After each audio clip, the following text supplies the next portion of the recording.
Bom dia, boa tarde, boa noite, vocês que estão aqui acabando de chegar aqui no Data Risk Podcast. A gente está aqui hoje com mais um episódio, hoje com grandes presenças ilustres aqui, o Sandro Caetano, Chief Data Scientist do iFood, Carlos Helva, nosso Chief Data Scientist na Data Risk, e o Felipe Sassi, que é o host do podcast preferido. Nosso garoto jureira internacional. Eu acho que o podcast deu muito bom para ele, tá até ganhando aí destaque na empresa, né? Acho que tá funcionando. Com certeza, era o que faltava para ser promovido, era ser host do podcast. O Charles me botou a trabalhar com isso, fui promovido. Então, você que acabou de chegar, então acompanha a gente. A gente tem bastante conteúdo aqui dentro, a gente sempre tá com podcast, a gente tem meetups, post no Medium, várias gamas de conteúdos aí para você que está entrando na área de ciência de dados, você que já é gestor, que quer acompanhar um pouco do dia a dia dessa galera. Então fica aí com a gente tem bastante coisa para acrescentar. Isso aí, até você que quer trabalhar com a gente, dá uma olhada lá no nosso LinkedIn, tem sempre vagas abertas. É isso aí, galera, estamos contratando.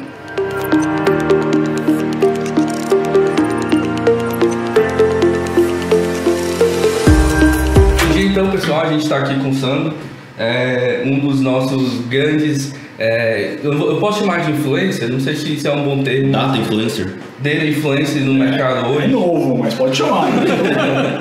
E aqui com o Carlos também, o Carlos já fez alguns episódios aqui com a gente, então sempre bom ter o Carlos aqui. Tá virando Data influencer também. Também, acho que depois a gente vai abrir um TikTok, então se preparem aí pra dancinha que a gente vai arrasar nos próximos estágios saindo. Isso aí.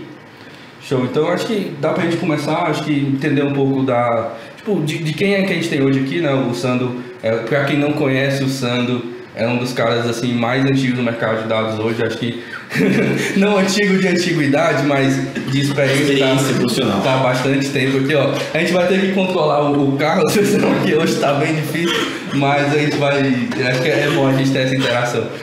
Pra quem também não conhece, os dois trabalharam juntos, então você já percebeu o nível que vai ser a conversa. Então, quer se apresentar pra gente, Sandro, né? Isso aí, se apresenta, Sandro, conta como vocês conheceram, como foi trabalhar com o Carlos. Tá bom. Bom, então eu sou o Sandro, prazer aí quem estiver ouvindo. Hoje eu sou o Chief Data Scientist do iFood, estou lá no iFood agora tem uns 3 anos. Trabalhei junto com o Carlos aqui no Nubank, também uns 3 anos juntos lá. 3 fantásticos anos trabalhando junto. Lá no iFood eu cuido das áreas de ciência de dados, engenharia de machine learning, engenharia de dados. Tem sido bem bacana trabalhar numa empresa que é tão heterogênea quanto o iFood. Tem tanta coisa diferente para fazer lá dentro, tem bastante desafio bacana. Quanto tempo faz no iFood, Sandro? 3 anos. 3 anos. Acho que é uma trajetória bem interessante, né? E eu acho que Carlos também, se quiser se apresentar. Eu sou o Carlos, já fiz aqui algumas vezes com vocês. Hoje eu cuido aqui do nosso time de ciência de dados na Data Risk, que é o time que tem essas pessoas ilustres aqui que estão apresentando, além de outros ilustres cientistas. Trabalhei aí com o Sandro no Nubank, fiquei no Nubank 4 anos, antes trabalhei no Itaú, então também já estou há bastante tempo aí no mercado, estou ficando velho. Mas é isso. E acho que já dá para começar na primeira, né? Acho que dado que vocês já se conhecem, assim, como é que vocês conheceram, né? Acho que vocês já falaram aqui no Nubank e tal, mas assim, 3 anos, não 3, né? Acho que 6 anos atrás, mais ou menos, né? Uhum. Deixa eu fazer aqui o retroagido, então 6 anos atrás, 2016. Isso. Foi por aí, né? É isso aí, 2016. Eu entrei um pouquinho antes que você lá, né? Você entrou em 2016? Entrei em abril de 2016. Eu entrei em junho de 15, então... Acho que numa época que não tinha nem vaga de ciência de dados no LinkedIn. Eu não sei nem se o LinkedIn já existia em 2016. Não existia. Já existia, né? Já. Mas assim, era uma época que não tinha muito... Acho que o chamariz ainda por esse profissional. Acho que estava o mercado ainda muito começando, né? E aí, se tu quiser também já incorporar um pouco da tua história de até chegar no Nubank, acho que o pessoal conhecer também é bem bacana, você não fica à vontade. Tá bom, vixe, a história é longa, né? Bem longa. Tô falando nada. Acho que para resumir a minha história, quando eu tinha os meus 17 anos lá, eu queria ser operador de mercado financeiro, que nem se vê em filme, o pessoal gritando no telefone lá, comprando e vendendo coisa. Aí eu fui estudar economia, porque eu queria fazer igual nos filmes. Super maduro, né? 17 rico, anos. né? Queria ficar rico e... Bom... Conseguiu. mas demorou. Quando eu entrei no mercado de trabalho, o mercado estava ficando eletrônico, então ele saiu daquilo que você vê em filmes, no posto, o pessoal fazendo trading lá, e ficando eletrônico. Exato, eu participei da transição do mercado viva voz para o mercado eletrônico, e aí teve aquela mudança do, opa, você sabe programar, a gente só está contratando engenheiro, e eu com meu diploma de economia lá não está servindo para muita coisa. Comecei a aprender a programar meio que sozinho, trabalhei, fiz estágio em bancos. No final dos estágios, não tinha nada a ver com o que eu queria. Fui trabalhar numa consultoria como economista mesmo. Fiquei 10 anos trabalhando nessa consultoria e eu caí numa área lá que fazia modelo de projeção de mercado, market share e simuladores de... Hoje eles chamam de marketing mix para Ambev, para várias empresas, quase todas as empresas do índice Bovespa que não são do governo ou não tem participação do governo, a gente atendia nessa consultoria. Fiquei 10 anos lá, foi muito legal. Vocês não vão lembrar disso porque vocês eram crianças, mas teve uma época lá na The Economist que tinha uma foto do Cristo Redentor voando, assim, o negócio estava bombando, o Brasil estava lindo, Copa do Mundo, Olimpíadas, estava tudo dando certo aqui. Foi em 2010, 11, E aí tava tudo dando certo, a consultoria tava voando, nossa senhora, que legal. E aí 3 anos depois tem a mesma The Economist com o Cristo Redentor aterrissando lá, um desastre e tudo mais. E deu tudo errado lá na consultoria, a gente começou a ter bastante problema. Eu tive que mandar uma galera embora, foi uma situação horrível lá dentro. E eu falei, quer saber, já trabalhei 10 anos aqui, eu vou ser só cientista de dados, eu quero trabalhar, eu gosto de programar, é com isso que eu quero trabalhar. E aí apareceu uma vaga no Nubank lá, eu só não lembro se você me entrevistou. Eu lembro que você estava na apresentação do case, mas você chegou a me entrevistar? Eu também não lembro, mas eu acho que sim. Acho que foi um dos maiores erros da minha vida. Mas acho que sim, não lembro mesmo.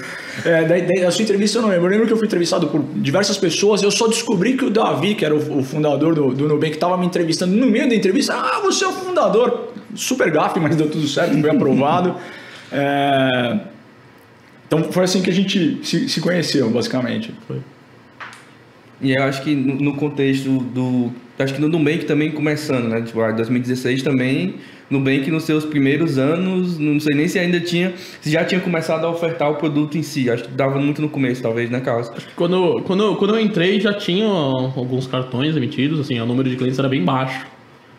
Acho que o Sandro entrou numa época que estava escalando mesmo, já começando a escalar. E aí eu acho que já começaram as perguntas mais hard, né? Tipo, qual foi o primeiro desafio já em entrar no Nubank? Porque querendo ou não, quando você está olhando no perfil, a gente vai falar hoje de gestão de time de ciência de dados, né?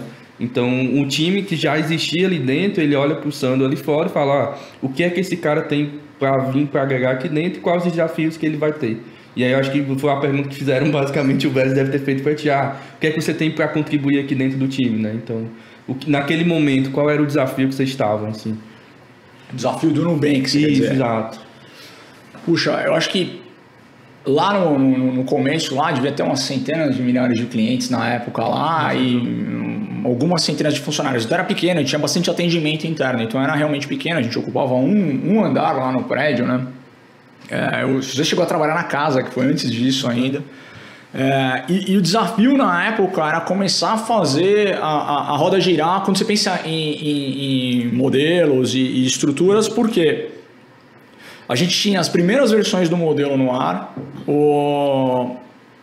como você tem uma janela no crédito onde você faz uma aprovação e leva um tempo para a pessoa dar ou não um calote em você. O nosso maior medo a gente pode estar errado, a gente pode quebrar antes de descobrir que o modelo está errado. Sim. Porque você tem um problema de quanto tempo demora para, de fato, você validar o seu modelo na vida real. Então as coisas elas andaram muito devagar naquele começo, a gente não tinha dinheiro ou recursos para fazer um teste. Vamos fazer um teste aqui, vamos dar cartão de crédito com um pessoal aleatório aqui, ver o que acontece. Não dava para fazer isso, era loucura basicamente. Ao mesmo tempo em que A vida de vocês é fácil hoje. A gente tem MLOps, tem um monte de ferramenta gourmet que você aperta o botãozinho, o modelo escala. Exatamente. Eu falei que Boost era clássico. Ele falou que Boost e Random Forest são métodos clássicos. Ah, tá vendo? Clássico. Então, somos todos clássicos. Né? O sklearn não fazia... Não trabalhava com pipeline de dados, com data frame. Era um negócio horrível. Então a gente estava construindo essas coisas e no Nubank eles tinham optado por usar o Clojure como linguagem e o Datomic como base de dados. Então todo mundo tinha que programar em Clojure e pegar os dados no Datomic. Datalog, né? Nossa, isso dava um trabalho extra, porque você tinha que aprender essa linguagem. É bem fácil de aprender. Super fácil, era um colchete de tudo quanto era lado. Assim, então, acho que essa foi uma dificuldade, não estava escalando bem. Então, a gente começou a gerar situações onde você tinha lá, já na startup, uma espécie de um shadow IT lá, que tinha um servidorzinho que ficava do lado coletando dados de madrugada, e o pessoal podia fazer query daquele servidorzinho que estava do lado. Então esse começo, até você construir a infraestrutura para o negócio decolar, acho que decolou mesmo quando a gente montou o Data Lake lá, o negócio começou a andar, foi bem difícil. E nessa época assim, de time, como era o time? Quantas pessoas tinham? A gente está falando de cientista, de engenheiro de dados já naquela época. Como era essa dinâmica quando vocês entraram assim, no comecinho? Quando você entrou, o time era os cientistas, todos juntos ainda, não era separado em squads e tinha... os engenheiros, né? Que era o squad de Data Science e era alguns cientistas e alguns engenheiros, não é isso? Quando você entrou? Não, eu entrei depois que o squad foi desmontado. Não existia a figura de engenheiro de dados na época, porque não existia isso. Porque não existia dados, né? Não existia, mas os sistemas transacionais eles iam resolver todos os nossos problemas e escalar maravilhosamente. Quando eu entrei lá, tinham 4 cientistas, exatamente 4, eu entrei mais uma leva de 3. Dificuldades, como é que você contrata a gente? Porque uma das primeiras coisas que eu fiquei 3 meses lá e aí eles me colocaram para liderar o time. E aí a primeira coisa que o meu chefe falou, ele falou: prepare-se para crescimento exponencial, comece a contratar. Só que o problema é o seguinte: você é uma startup pequena que basicamente você está desafiando todos os bancos gigantes no Brasil, que tem uma lucratividade enorme. O Nubank não dava lucro. E você tinha que contratar gente para uma profissão que ela é nova, como vocês mesmos falaram, né? Data Science era novo.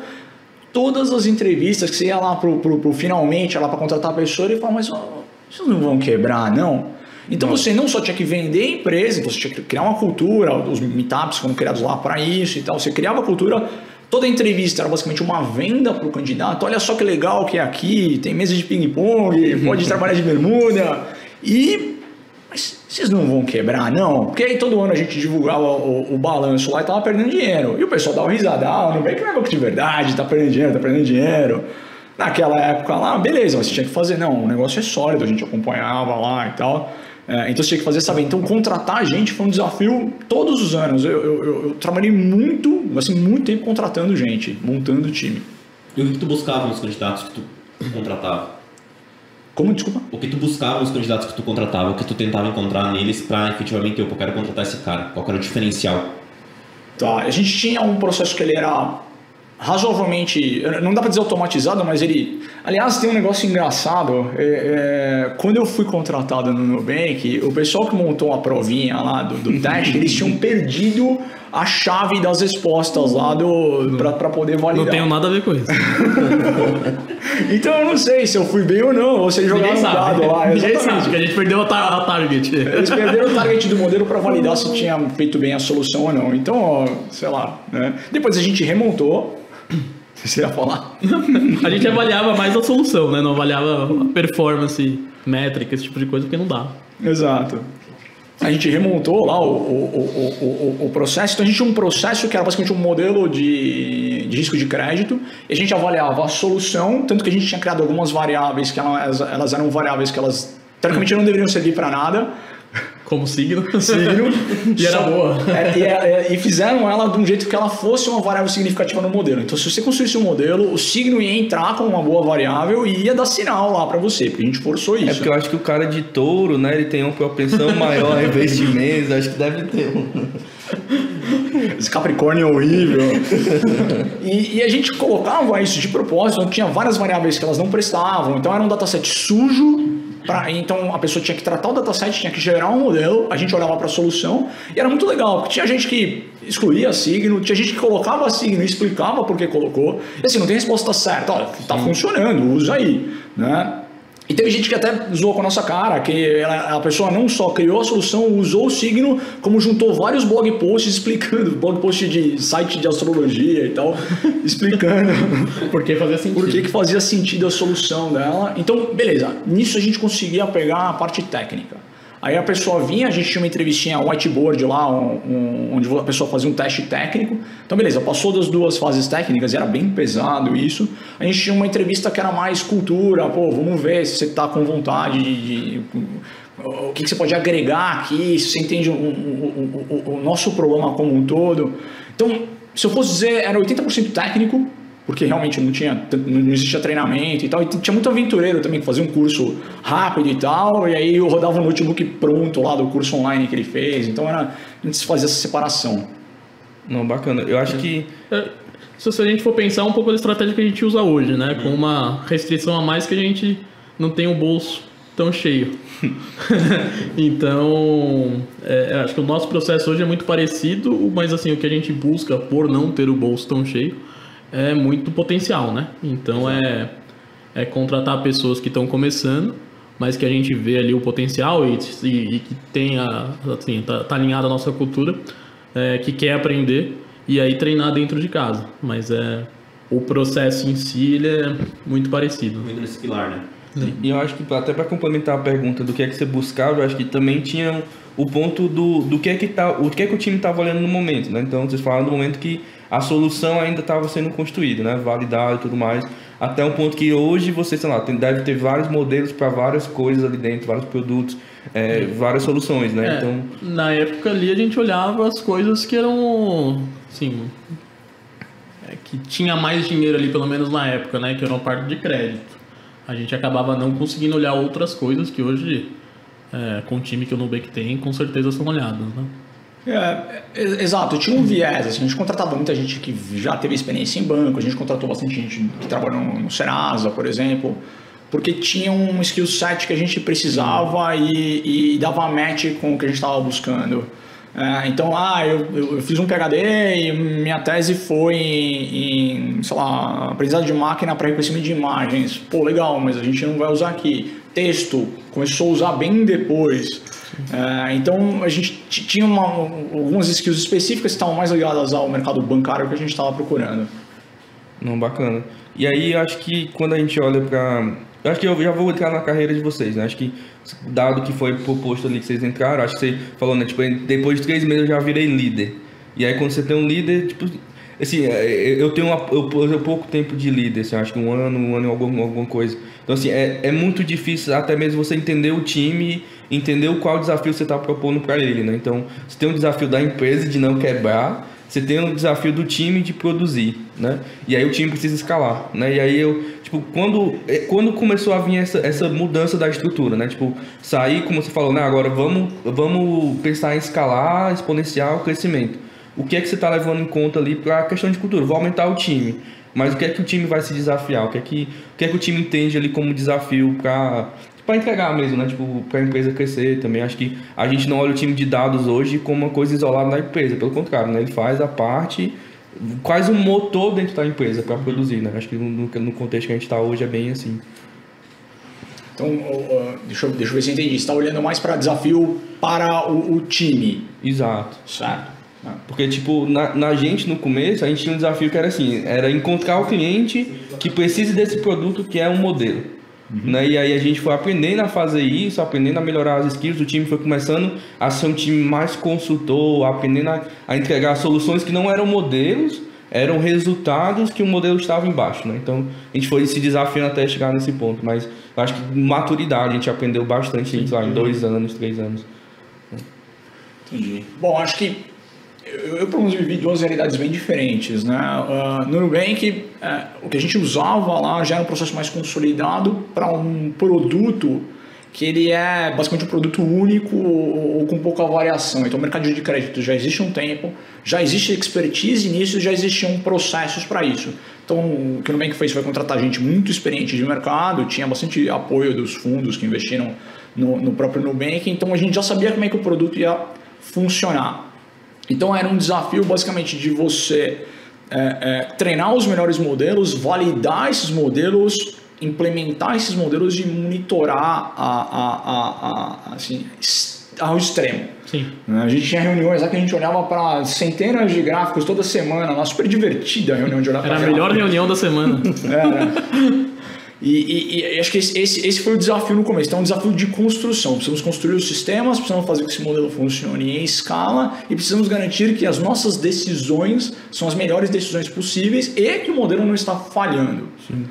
Hoje lá no iFood eu tenho uma gama de problemas que ela é bem heterogênea. Então eu tenho problema de logística e eu preciso fazer com que as entregas sejam feitas da melhor forma, e aí a melhor forma pode ser definida de várias maneiras.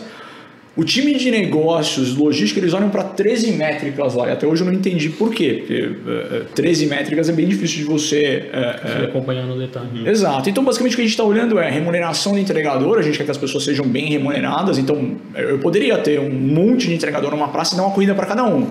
Em termos de custo, ia ser super eficiente, mas não faz sentido para a pessoa trabalhar com a gente. Então, eu olho para remuneração de entregador, eu olho para tempo de entrega e SLA, basicamente estou entregando no tempo, e os custos dessa entrega. Então, se eu conseguir agrupar mais numa bag e fazer uma corrida de uma vez só, melhor.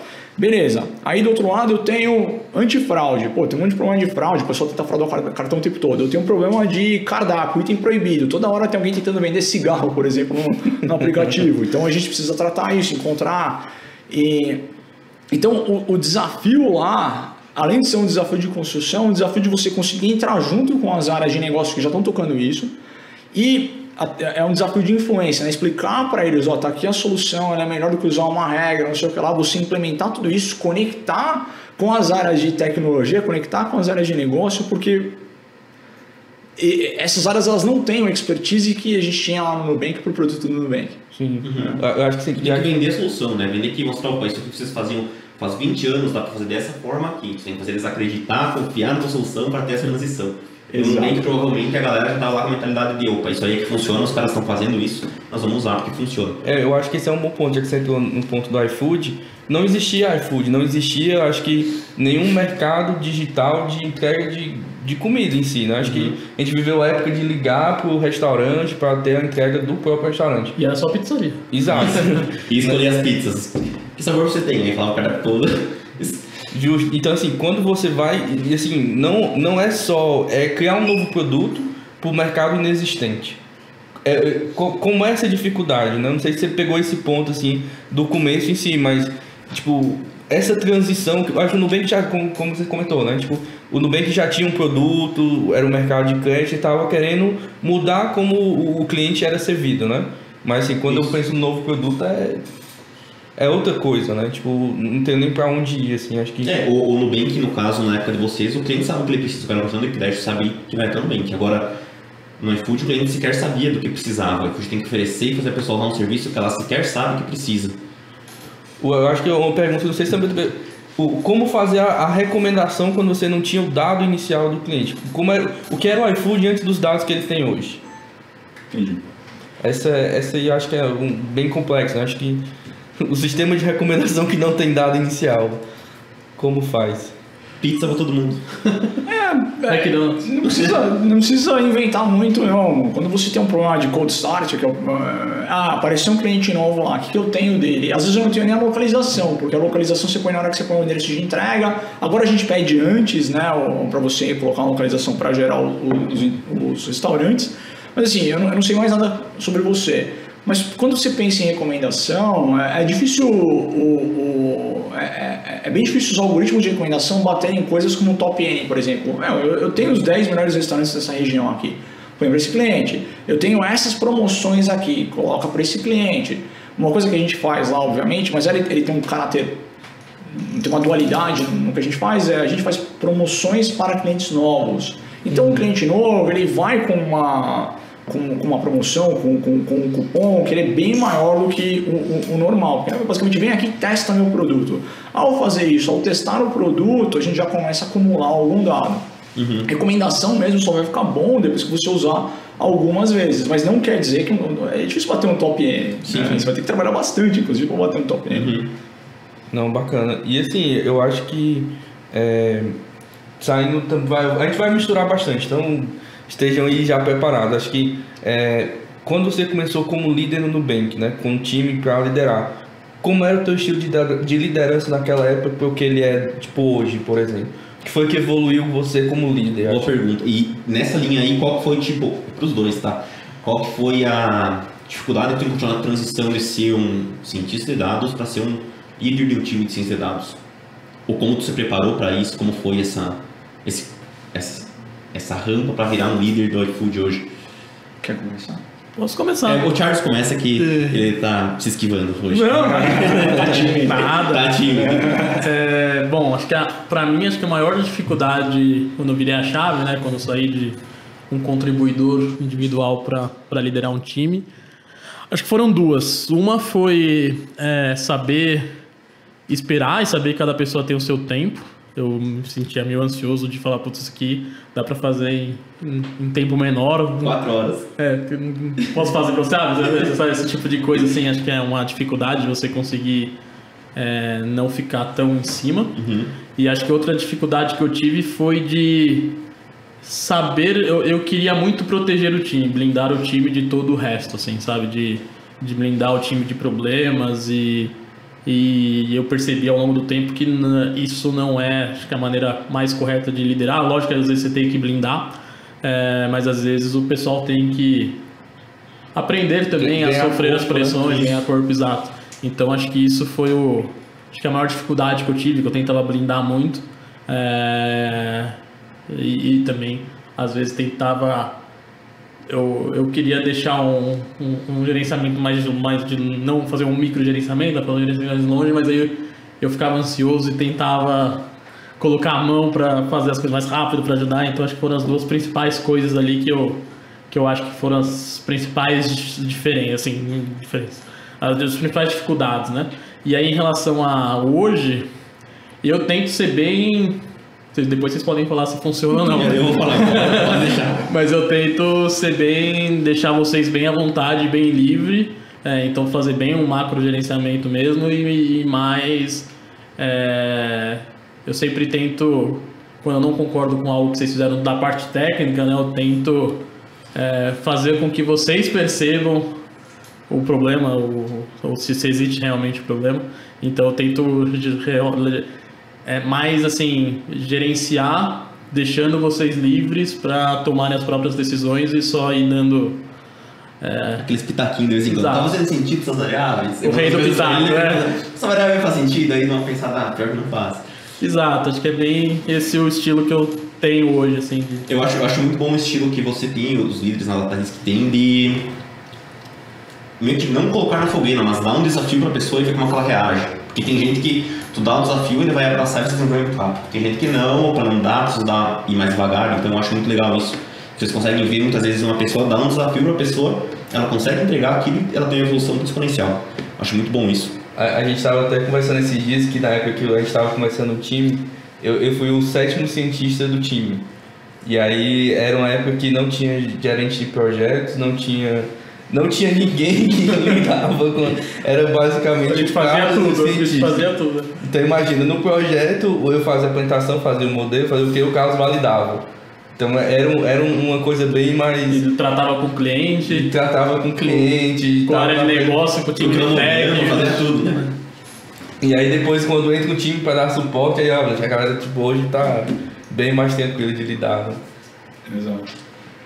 Bom, quando eu entrei para consultoria, eu virei líder muito rápido. Eu dei muita sorte na minha carreira, acabei virando líder muito rápido. E a minha carreira de liderança foi um desastre.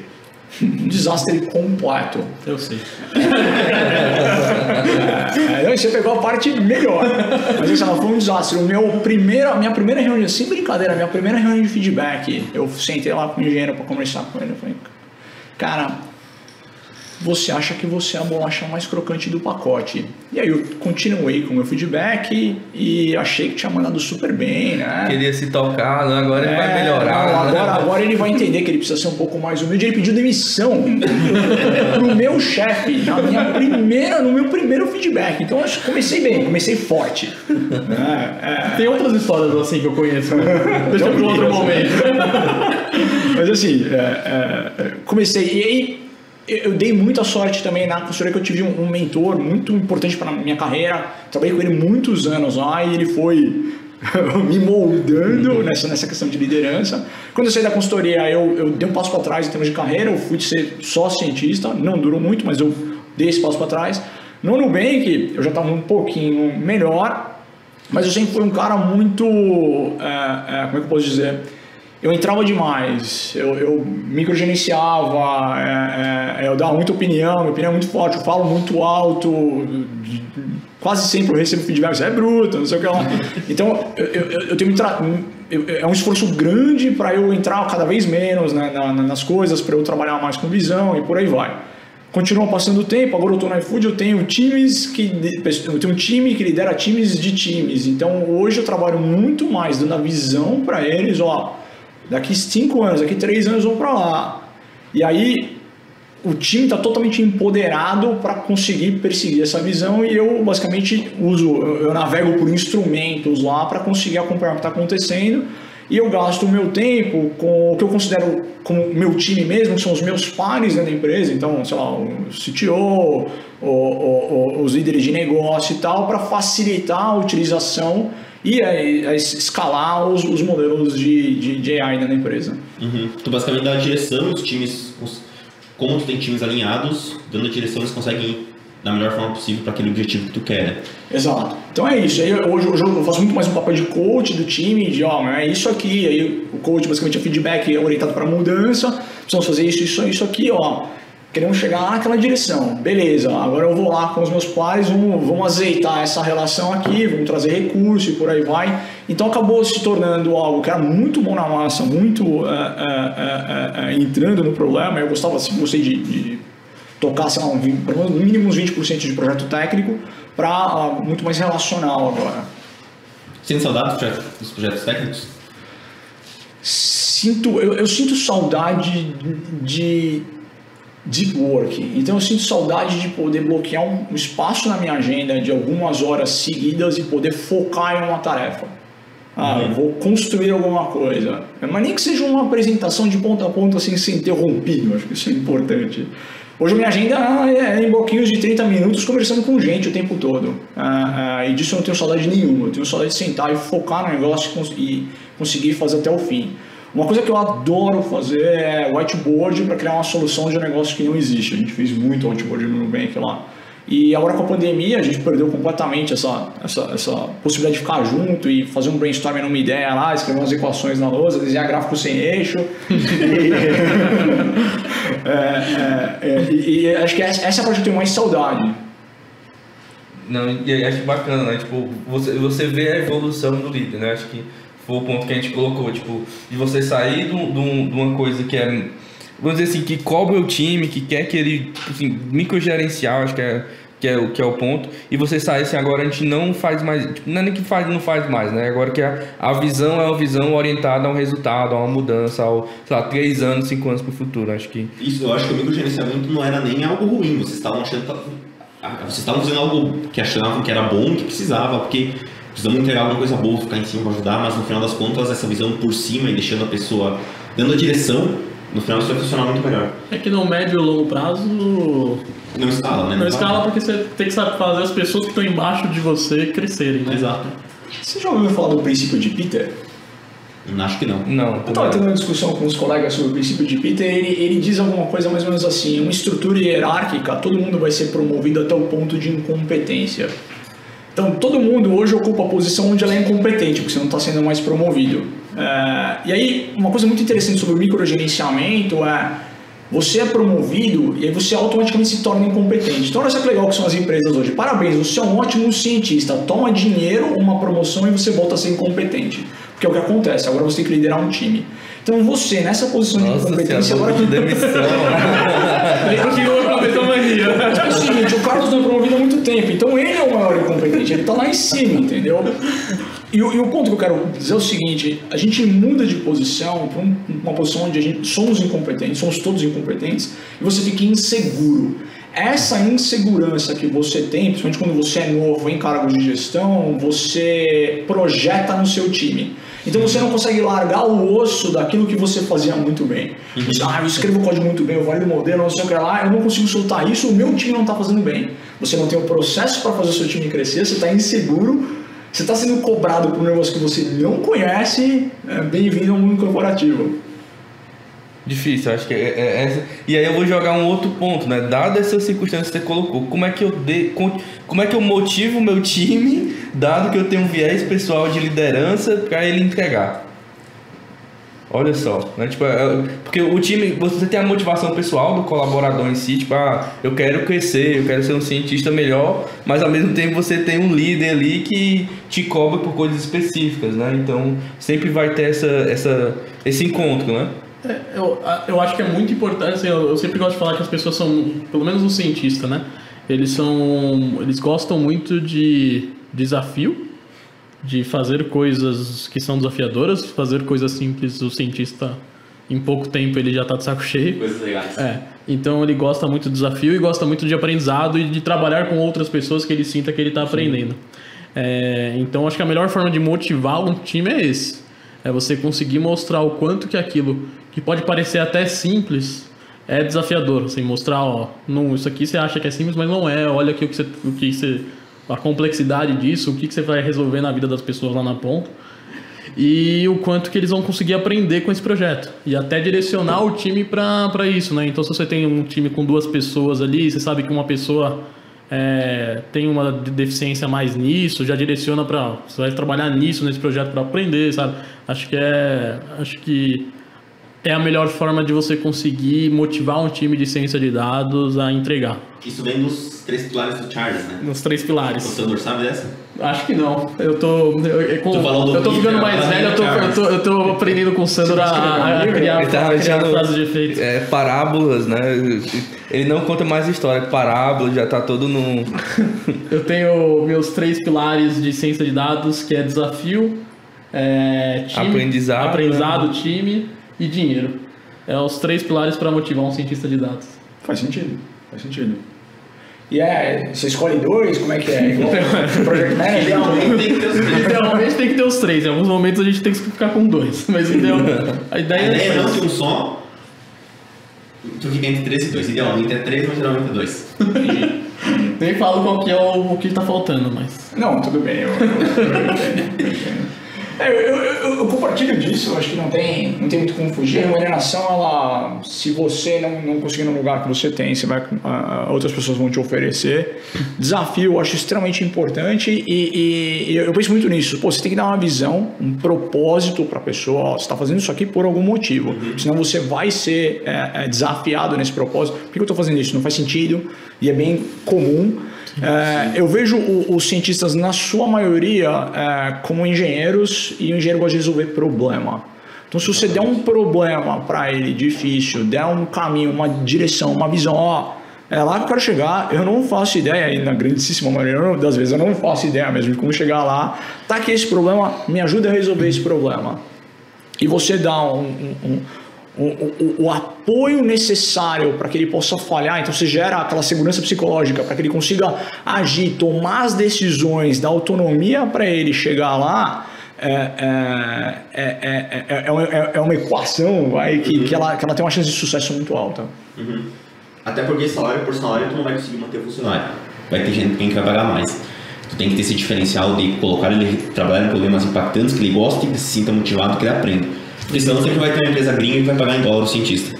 Se for só salário, ele vai escolher o melhor. Mas tem todo esse outro lado, que é os pilares do Charles, que fazem todo sentido e que compensam muitas vezes o salário.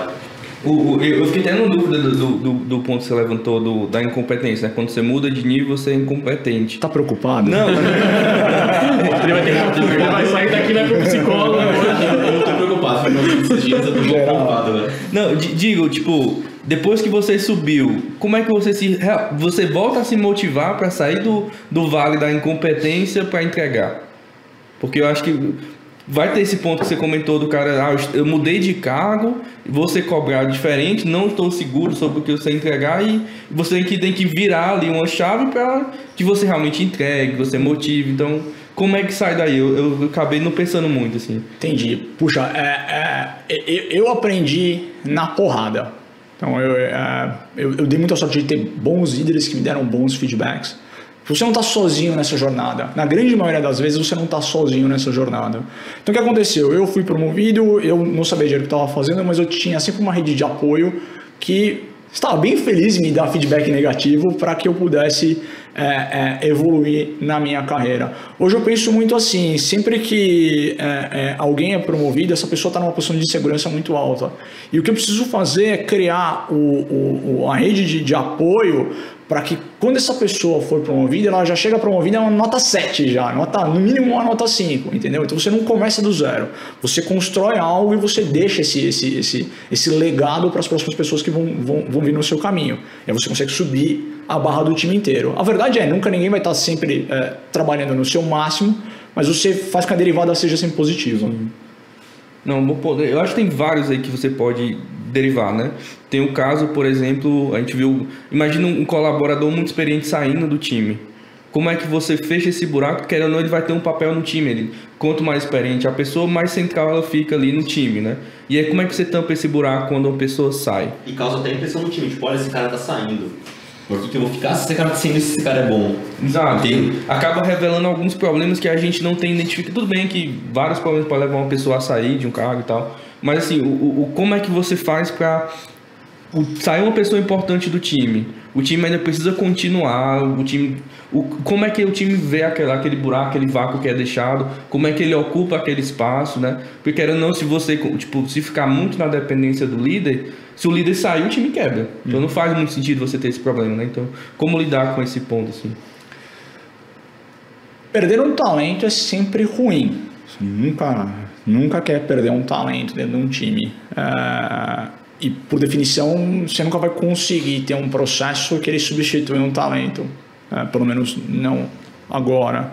Eu tenho conversado muito com as pessoas dentro do iFood porque a gente tem uma estrutura de dados que é gigantesca, com alguns milhares de pessoas que são usuários de dados lá dentro. Mas as lideranças, elas não confiam no dado e não confiam no número que chega. Então, ele não confia no dado cru e não confia na análise que é feita. As lideranças confiam na pessoa e isso está errado.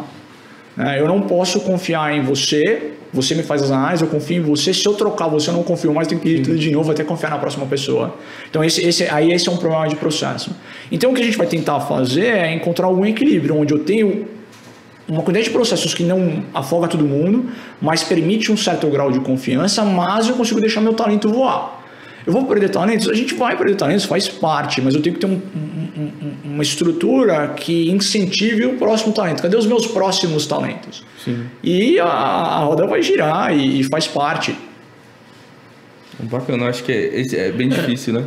E eu acho que outra coisa que eu acho que eu posso acrescentar aqui, acho que é ser muito transparente com o time, né? E falar bastante com o time, acho que também é muito importante, assim, explicar a situação, por mais dura que ela seja, eu acho que a gente sempre tem que abrir o jogo com o time e falar o que está acontecendo. Acho que confiar que todo mundo é maturo, tem a maturidade suficiente para ou saber o que está acontecendo, acho que sempre ajuda. Bacana. E aí, só para terminar esse tema de motivação, fazer a última, tá? Depois deixa você fazer. Mas tipo, como o líder se motiva? O que é que vocês acordam assim de manhã? Pô, eu tenho que fazer tal coisa, eu quero fazer isso porque eu gosto de fazer isso. O que é que motiva um líder? Posso começar? Opa! Acho que é muito parecido com o triângulo do cientista. Eu me motivo muito. Acho que mas o que muda, pelo né? que eu lembro, você já trabalha por hobby, né? Não tem mais nenhum dinheiro aqui. Eu não sou o Sandro aqui, mas tudo bem. Não, acho que o que realmente me motiva é continuar entregando coisas tecnicamente muito diferenciadas, muito boas, só que agora não sou eu mais que faço, então Eu me preocupo de vocês entregarem, acho que é uma grande motivação minha. E a outra grande motivação é fazer vocês evoluírem como cientistas de dados, né? Que eu não consegui ainda com vocês dois. Mas... Cláudio, tem bastante vaga, depois a gente conversa. Não, mas falando sério agora, acho que eu me preocupo muito de fazer os cientistas evoluírem. Acho que eu fico muito feliz quando eu percebo essa evolução. E assim, tem alguns casos que é muito rápido, tem outros casos que não é tanto, mas assim, faz parte. E ver essa evolução e ver que de alguma forma eu ajudei é algo que me motiva bastante. Ou pelo menos não atrapalhou. Não atrapalhou, já é bom às vezes. Então acho que é muito isso. Boa.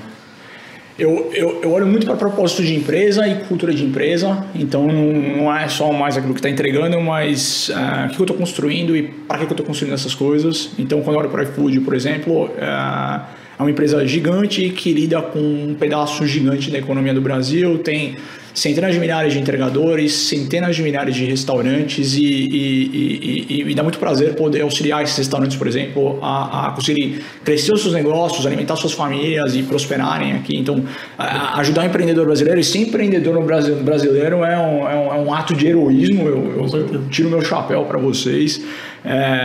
E ajuda o consumidor final, porque é uma praticidade enorme. Exato, então você está entregando um serviço que ele é bom para as três pontas, todo mundo se beneficia. Quando começou a pandemia, o iFood foi considerado um serviço de utilidade pública, né? Esse serviço essencial, desculpa. Por ser um serviço essencial, as pessoas estavam em casa, numa situação de fragilidade tremenda, ninguém sabia o que ia acontecer, como é que ia ser, mas a comida chegava em casa. Então esse tipo de coisa é muito legal e me motiva bastante. A gente tem uma pegada meio megalomaníaca no iFood lá, a gente de fato quer construir uma das maiores empresas de tecnologia do Brasil, da América do Sul, e isso me empolga bastante do ponto de vista técnico, do ponto de vista pessoal, então eu gosto muito. E o número de problemas, eu já falei um pouco, né? A diferença dos problemas que a gente tem para resolver lá dentro. Então, se eu quiser descer um nível técnico lá, sentar com o pessoal, todo dia eu vou aprender um negócio novo. Sempre vai ter uma coisa nova para aprender, para desenvolver. Então, eu consigo equilibrar esses pontos e me divertir bastante assim no que eu faço. Legal. Divertido. E assim, galera, acho que a gente já pegando alguns pontos, né? Tem uma pergunta aqui que é bem pessoal minha, que seria quais habilidades necessárias para ser um bom gestor? O que é que você precisa ter para... A gente falou da motivação em si, mas para ser um bom gestor mesmo, o que é que... motivação, claro, que vai ser um ponto principal, da autonomia, você já comentou, mas acho que, do geral, assim, para quem está iniciando nessa vida agora de gestão, de liderança, quais são ali as skills que você precisa ter para que o time deslanche, cresça e tudo mais? Quer começar? Não, tá indo bem. Acho que uma que eu gosto bastante é saber ouvir. Olha o Sandro Rio pra você. Eu ia falar, eu tenho uma só, saber ouvir, então ele já respondeu. Não, acho que saber ouvir é muito importante, né? Assim, eu, por exemplo, faço one-on-one com todo o time ali. E no one-on-one, assim, eu gosto bastante do one-on-one porque eu consigo ouvir vocês e eu consigo entender o que motiva cada um de vocês, que nunca é igual. Sim. E isso é bastante importante você saber para conseguir direcionar melhor o que motiva cada pessoa. Tem pessoa que vai se motivar mais pelo lado técnico, outro pelo lado pessoal, outro para resolver um problema relevante. Então cada um tem o seu estilo, então você saber ouvir, você consegue entender isso no detalhe, consegue direcionar e isso com certeza vai ajudar os seus liderados, né? Qual momento será que ele viu que nós iríamos querer virar host do podcast? Não. Foi quando vocês falaram. Quem motivou vocês? Queria ser host do podcast. Então acho que saber ouvir é super importante ali e ter essa percepção, né? Acho que eu falo que a maior parte uma das melhores habilidades sempre é ter bom senso. Isso para qualquer coisa na vida, porque muitas vezes as pessoas não têm.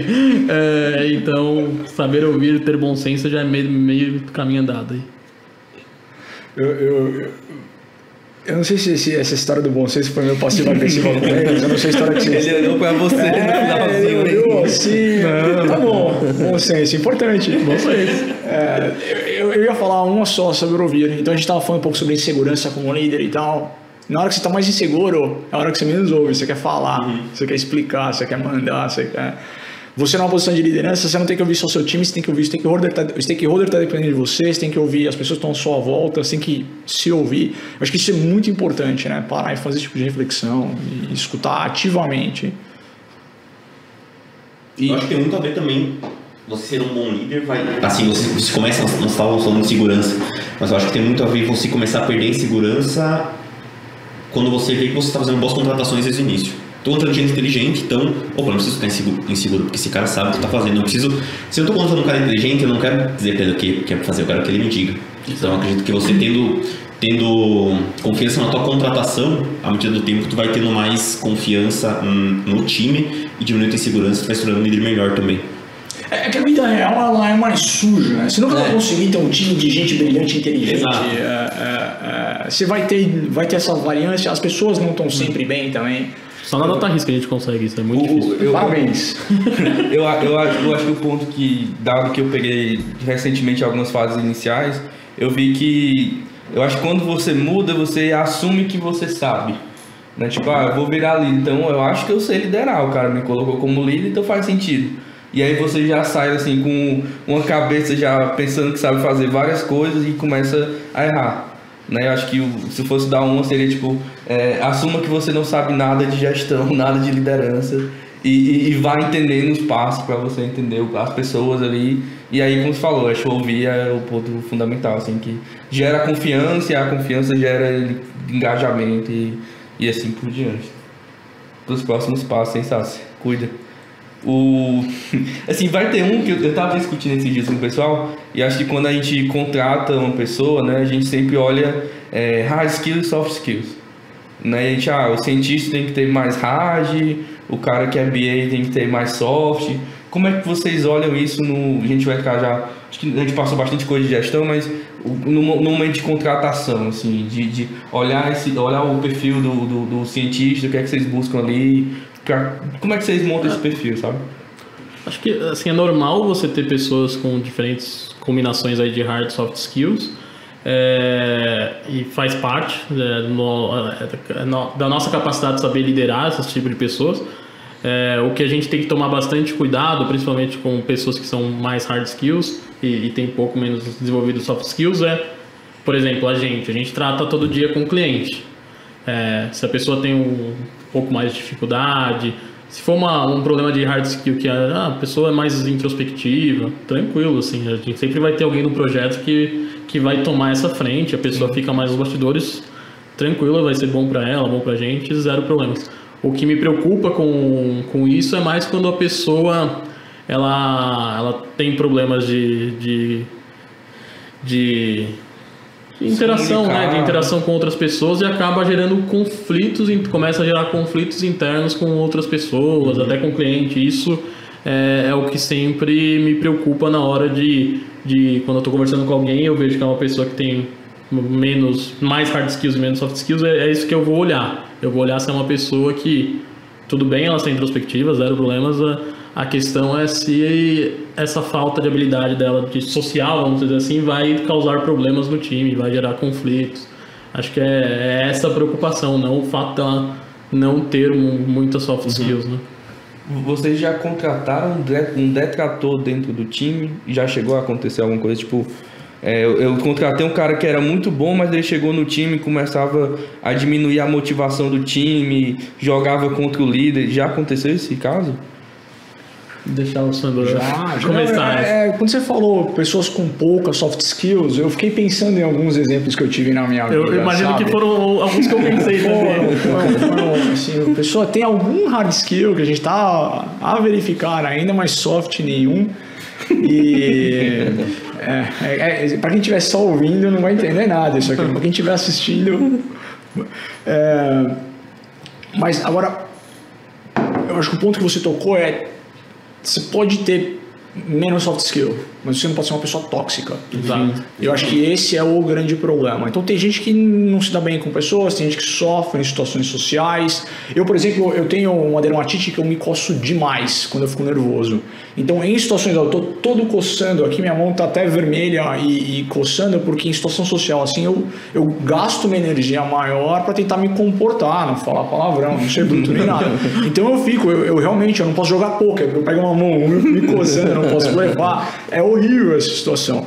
Então, assim, tem pessoas que têm menos soft skills e elas têm que trabalhar isso, mas, assim, eu dei bastante sorte na minha carreira, eu consigo alocar as pessoas em projetos e funções para tentar maximizar isso. Então, você tem menos soft skills, você não quer trabalhar com plataforma aqui, mas escondido no porão do iFood. E as pessoas têm soft skills, elas vão trabalhar mais customer facing, por exemplo.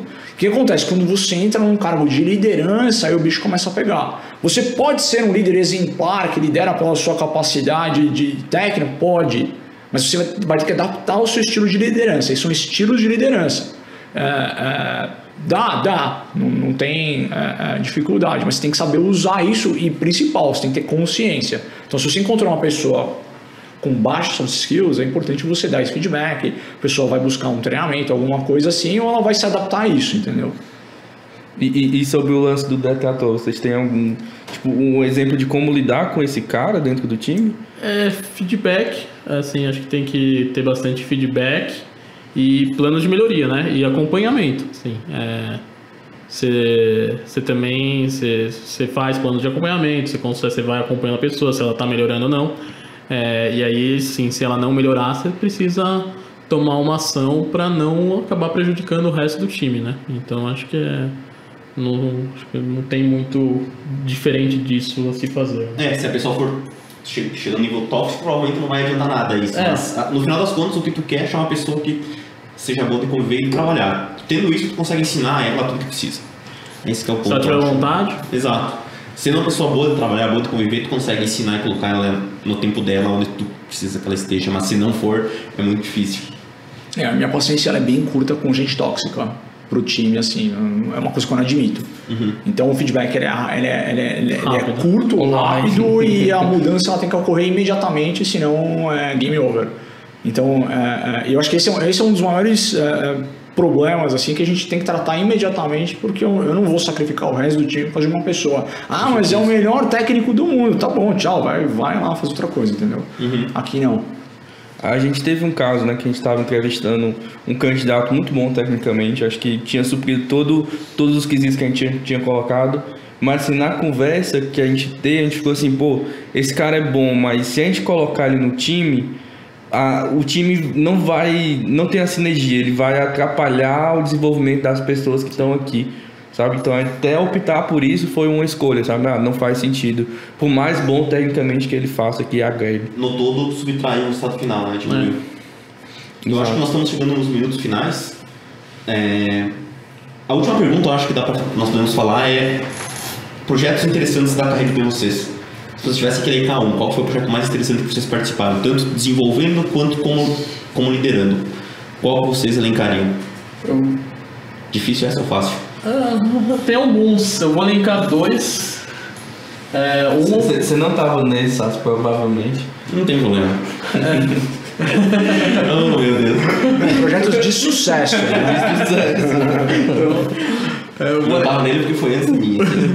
Eu vou elencar 2. Acho que foi, assim, que eu fiz foi o do Nubank, assim, que eu entrei e já fui tocar esse projeto, que era o projeto que era um modelo de aprovação de crédito. Não é um modelo tão complexo, tão complicado assim, mas acho que o que foi legal, assim, a gente tinha pouco histórico de dados, então a gente teve que usar algumas técnicas alternativas, que eu sempre gosto. Então acho que isso foi legal, mas acho que o que foi mais legal foi você colocar ele em produção. E aí, assim, na minha carreira no Itaú, eu ficava muito no técnico, nunca acompanhava lá na ponta o resultado, né? E no Nubank eu consegui entregar a parte técnica, o modelo, ele entrar em produção e eu consegui acompanhar a diferença que ele fez, né? E aí vem aquela tensão, né? Porque a gente colocou no ar, assim, a taxa de aprovação aumentou 20%, 25%, assim, foi um ganho considerável, e aí fica aquela tensão. E aí? E a inadimplência? Daqui 2 meses, como é que tá? Daqui a 3 meses eu vou começar a mandar currículo, o que vai acontecer? 2 meses tu tá ligando com os caras, ó, tem que pagar. Eu tenho que mandar currículo antes de descobrir, né? Que você nunca mais... Aí vem aquela tensão, mas aí depois, quando começou a ver a inadimplência, veio menor ainda do que era, aí foi... Aí tu pensa, pô, funciona esse machine Funcionou, learning, né? não overfitei, hein? Mas era... Acho que esse é um exemplo, e aí o segundo exemplo, acho que já na DataRisk, foi o projeto que a gente fez com uma empresa da área de saúde, que era para encontrar pessoas com doenças raras. Sim. Que esse foi um projeto que, quando o comercial vendeu, eu geralmente não brigo muito com o comercial, mas nesse eu falei, nossa, esse não dá para fazer. O pessoal vendeu isso aqui, não vai dar para fazer, isso aqui a gente não vai conseguir entregar. Mas a gente conseguiu, foi, do ponto de vista técnico, foi um projeto complexo. Mas acho que o que mais é legal é que assim, a gente olhar na ponta e encontrar pessoas que estavam que tem uma doença, que não estava com o diagnóstico certo e vinha há anos sofrendo sem o diagnóstico certo, e a gente falar, ó, essa pessoa aqui provavelmente tem essa doença, e na hora que eles vão lá e testam, realmente é aquela doença, então isso dá uma melhora de vida significativa para essas pessoas, né? Esse projeto não ganhou um prêmio? Ganhou um prêmio dessa empresa de saúde, um prêmio de inovação global. Então foi um projeto bem... Fala dele, Sandro. Foi... Manja, né? Oi? Fala dele, ele manja, né? Manja. Mas foi um projeto bem legal, assim, poder melhorar a vida das pessoas na ponta, acho que foi bem significativo pra gente. Muito bom. Eu acho que, para mim, o primeiro... Foi com certeza o motor de crédito do Nubank, não só pela estrutura que a gente montou, o processo e o sucesso que isso teve, mas pelas amizades também. É uma lágrima aqui. Eu vou ficar calado porque eu não tenho, né? Então deixar vocês falarem. E acho que o segundo, que eu particularmente gosto bastante, e eu não posso escolher... Sempre que eu falo de algum projeto do iFood, eu recebo outras 5 meses, e o meu time e tal. Eu acho que um que eu gosto bastante lá dentro é o FoodBird, que é basicamente a gente criou uma versão em português do Bird, que a gente adaptou ele para domínio para receitas. Então é um modelo que entende de comida, basicamente. E a gente treinou ele com os dados do iFood para encontrar ingrediente, tamanho de prato e outras coisas que a gente consegue... outros dados para expandir o dataset de pratos lá dentro, e acho que foi um processo que a gente conseguiu montar ele de uma forma bem completinha, porque eu tenho anotador de dado, então eu quero criar um dataset, eu quero criar uma feature nova, eu mando para o anotador anota o dado, eu ponho no retreino, então ele tem várias facetas lá dentro, ele consegue atacar várias frentes, ele acabou virando uma plataforma lá dentro. A gente usa ele para gerar listas, para gerar para busca do aplicativo. A gente usa ele para combater itens ilegais, então se tem alguma coisa ilegal a gente consegue usar isso. A gente usa para expandir dataset, principalmente em restaurante pequeno. Assim, eu tenho uma cadeia grande de restaurantes e eu tenho um menu que é maravilhoso. E do outro lado, lá no botequinho da esquina, eu não tenho nem ordenado por ordem alfabética o meu cardápio. Então ele faz isso também, e a gente consegue chegar num nível hoje onde eu consigo, por exemplo, eu sou da Moca, né? Então tem muita pizzaria lá, então eu consigo estimar de uma forma bem precisa quanta mussarela está sendo usada na Moca. Eu consigo ligar isso ao código do item mussarela, e se eu quisesse, por exemplo, encher um caminhão com queijo e ia vender lá na Moca lá. E o iFood tem uma empresa chamada iFood Shop que fornece insumos para restaurante. Então ele gerou uma cadeia de aplicações em volta dele lá. Vocês conseguem monitorar o consumo e conseguem oferecer o produto. Eu sei em tempo real quanto a mussarela está sendo consumida. Eu não tenho esse modelo de fato, mas eu poderia criar um modelo de mussarela se eu quisesse, entendeu? Para saber quanto a mussarela está sendo usada. Que massa. Em tempo real. Bem legal. A gente estourou o tempo, eu vou olhar para a produção ali, mas eu queria fazer mais uma produção. Que seria, acho que só para a gente terminar, acho que a gente fala de bastante gestão de muita coisa, acho que foi um papo bem bacana. Eu acho que o pessoal que está em casa deve estar querendo mais, saber um pouco mais da história de vocês, assim, de toda essa caminhada. E assim, para quem está começando no mercado de dados agora, dado que vocês começaram lá atrás, o mercado mudou bastante. Acho que se vocês quiserem dar uma dica, um conselho, assim, ciência de dados é isso, se faz sentido para você, você tem que ir assim. O que é que seria? Eu vou falar só uma coisa, se para ficar aqui no tempo, mas eu acho que hoje o principal gap que eu vejo assim das pessoas que chegam no mercado de trabalho, como na carreira de data science, elas vêm assim bem, assim na parte de ciência de dados elas fizeram cursos online, então elas sabem rodar os algoritmos, elas sabem o que é um random forest, sabem otimizar um boosting, sabem o que é deep learning. Isso elas sabem fazer muito bem, mas eu vejo um gap muito grande de pensar no fundo para que serve tudo isso. Isso serve para você resolver um problema de negócio, então é pensar no problema de negócio, que se você não faz isso direito, não importa o modelo que você faça, não vai ajudar em nada. Então pensar desde o começo qual que é o problema de negócio que eu quero resolver, como que ele vai rodar, porque isso vai impactar a minha solução. Então é pensar no fluxo completo para resolver o problema e não ficar só no técnico, que é importante, mas tem muita coisa em volta e acho que as pessoas que chegam hoje no mercado, elas não têm essa visão e acabam sofrendo bastante ali no começo. E eles chegam muito com a visão de que essa parte técnica é o fim, mas na verdade é o meio para atingir a solução do plano de negócio. Eu lembrava das minhas apresentações de cliente que eu tacava um bocado de métrica, de gráfico, Nossa Senhora. Exato. Horrível aquela parte. Todos possíveis, né? Escolhe qual métrica você quer aí, tá todo mundo. Você metia uma tabela com 5 métricas que dizia no final a mesma coisa, né? O CKS, GIN, não sei o quê. E o cara, beleza, tu tá me... Como que eu vou usar isso? E o cara nem entendia por que essa aqui dá 30 e essa dá 100. Por que tem essa diferença? Sei lá, eu vou explicar. Assim, e isso pro time de negócio é uma coisa que não vai fazer diferença, né? A diferença é o delta, né? Como cientista pode blindar o time de negócio muitas vezes desses detalhes e conseguir achar uma interface de comunicação que o negócio entenda. Não preciso chegar para o cara e explicar como funciona um boost, uma random forest ou o que é o C, mas eu consigo linkar com o ganho financeiro que ele tem. Perfeito. E é o que ele vai entender, o que ele quer saber, no final das contas. O negócio nunca vai ficar feliz se tu falar, tô com um modelo com C no 0,95, mas tu não tá ganhando nada de dinheiro, eles não estão nem aí. No final eles querem ver dinheiro entrando. Todo mundo. Exato, todo mundo. Todo mundo tá feliz. No final das contas é isso aí, né? O pilar do Charles se aplica em tudo.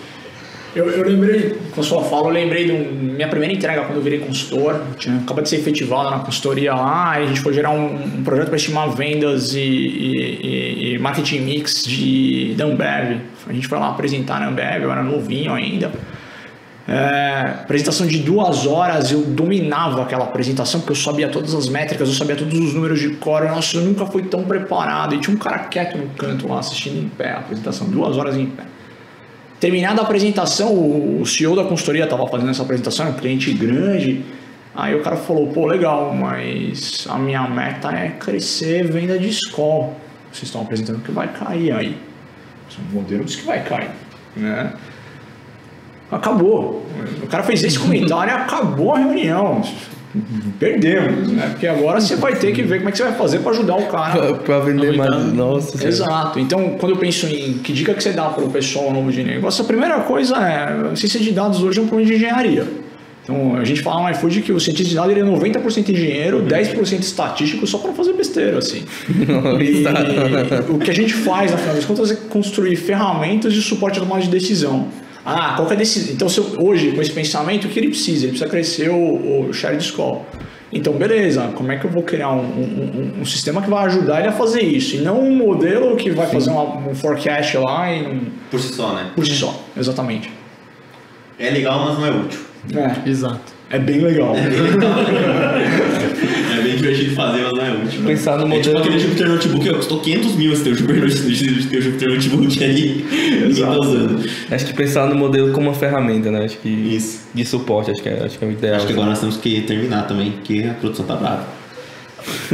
Eu acho que agradecer, acho que Sandro e Charles, acho que esse papo que a gente tem aqui, a gente tá falando com os clássicos, né? O Master mais 40, assim. Esses são os clássicos mesmo, doces de dados. Pessoal passivo agressivo, né? Não, a gente tá aqui tipo o Papa e o Arcebispo, né? A gente tá aqui aprendendo muito com vocês. Tá mal, hein? Ciência dos dados dá pra dividir antes deles e depois deles, né? Pra você ver, né? Estamos indo bem, aí agora vou começar os cortes. Vocês não estão velhos, são experientes. Obrigado. Não, eu acho que, tipo, querendo ou não, é a visão de vocês que tem levado o mercado que vem depois, né? Tipo, a gente, depois da gente, pra uma direção aí que é bem... Toda essa bagunça que nós estamos vendo hoje começou com eles. Esse negócio de Jupyter Notebook, produção, tá aqui o problema, viu? Poderia ser pior, ou melhor, né? Podia estar em R. Mas que muito agradecer vocês. Acho que a presença de vocês aqui pro pessoal que acompanha a gente é gratificante. Acho que aprender com vocês é bem importante. Eu estou bem satisfeito. Eu também estou bem satisfeito. Obrigado pela presença de ambos. E aí... Obrigado vocês aí pelas perguntas. Obrigado, Sandro, por aceitar o nosso convite aí. Foi uma honra ter você aqui hoje. Eu é que agradeço. Marcaremos os próximos aí novos com outros temas. Com certeza. Boa. E eu acho que é isso. Acho que a gente sempre está por aqui. Acho que você que conhece, quem nunca chegou aqui acabou caindo de paraquedas no nosso podcast. A gente tem meetups, a gente tem vários artigos que ajudam o cientista a entrar nessa carreira de dados. E aqui... Com isso que nós falamos de ver ciência de dados como uma solução para o negócio, não como modelos matemáticos só. Exato. E aí, tipo, para mim, que tô nessa agora líder, tentando gerir um time, foi, tipo, para mim, bastante experiência aqui que eu acabei pegando. Então, quem também tá nesse caminho também aprendeu bastante coisa hoje. Então, isso aí. Agradecer, galera. Prazer estar aqui com vocês. E para você que fica, acho que você vai falar, Thiago. Fala aí, Bom dia, boa tarde, boa noite. Para você que não, vou fazer uma chão, curte a nossa página, segue o canal. Eu acho que é bem válido o que a gente está fazendo também. Aqui. As pessoas que estão aqui, a gente não tem nada de dinheiro aqui, a gente não pagou o Sandro, né? Nunca que saiba, né? Mas... A gente nem tem dinheiro para pagar o Sandro. Mas o que a gente está fazendo aqui é retribuindo um pouco do conhecimento para o mercado. E eu acho que assim, é fortalecer o que a gente está construindo. Então é isso que eu quero agradecer muito a vocês. E a gente se vê no próximo Data Risk Podcast. É isso aí, pessoal. Até mais.